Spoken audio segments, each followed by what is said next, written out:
Сорт винограда длинногребневый. Вот у него такая длинная плодоножка. И сам кисть имеет довольно-таки длинную.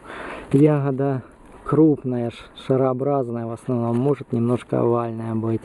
Средний срок созревания. Такая освежающая, приятная консистенция сока, мякоти, вкус хороший. Ну так простой, конечно, вкус. Очень рослый сорт, только единственный недостаток — пониклые побеги. Довольно-таки хорошая устойчивость к заболеваниям листьев. Сорт хоть и старый, но хороший. Мне нравится.